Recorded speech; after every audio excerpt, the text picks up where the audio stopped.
Hi everyone, thanks for having me here today. My name is Jess Price and I am a qualified teacher, as I'm sure many of you in the room are too.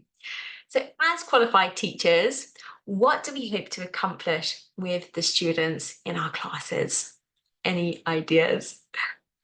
I'm sure lots of ideas are going around your minds at the moment, but something that I'm sure we can all agree on is that we all want to see academic achievement and growth in the students who we work with. Now, MAP growth is a product of NWEA, and it is an assessment tool that measures achievement and growth in K to 12 students within maths, reading, language usage, and science. In order to be able to understand math growth, we do have to go over a few key terms. So today I'm going to explain 4 of the key terms in detail with you so that you can understand the product a bit better. The first key term is adaptive assessment.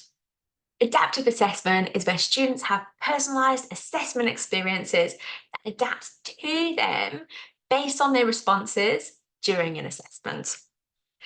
As you can see in this picture, we've got student A and B who are given the same question at the beginning of the assessment. Depending on whether they find that question too challenging or not, will depend on what question is asked next. If they find the question easy, then the following question will increase in difficulty. If they find the question too hard, then the questions will decrease in difficulty. And this is how it adapts to individual learners. Now, after a student is assessed, they are given a RIT score. Now, a RIT score or a Rush Unit score is not a formal grade, but it's a score that can be measured on a scale to track the academic achievement and growth over time. Now, if you are a parent, you might actually have a growth chart in your home to be able to track and record the physical growth of your child. The RIT score on the RIT scale does the same thing. It tracks the academic growth of a child. This is regardless of their age or grade. It's really seeing their academic growth over time. It also allows us to see the academic growth and achievement between assessments too, which is really helpful.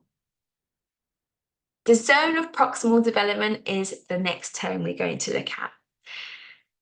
This is also known as ZPD, and it is the ideal level where instruction is the most beneficial for students, so that the instruction given to them is not too easy or too difficult. It's usually a bit beyond their current level of independent learning, but it's not too hard that they need to have assistance all the time. It's basically the sweet spot which we want students to be able to learn and grow in. Now, why as teachers do we need to know a child's zone of proximal development? If we don't know our student CPT, then it's really difficult to be able to identify who in our classroom is ready for more challenging material and who needs additional assistance to be able to catch up and to keep up with the class's learning. Now, the benefits of knowing a student's ZPD is for you as teachers, you can then plan targeted instruction, either for the whole class, for small groups within your class, or with individuals. The last term we're going to look at today is normative data. Normative data is created by NWEA by using anonymous assessment data from over 12 million students to be able to create national norms that represent the US school-age population. In other words, as teachers, it's really helpful for us to be able to compare the achievement and the growth of the students in our classroom compared to the students across America. It does this with a percentile band, and as you can see, it gives us their achievement percentile and their growth percentile, which we can track over time. I hope the explanation of those terms helps you to understand the MAP growth product in a bit more detail. As a way to wrap up, I would love to do a multiple choice questionnaire with you just to test your knowledge, especially with those acronyms, which can be a bit tricky to remember.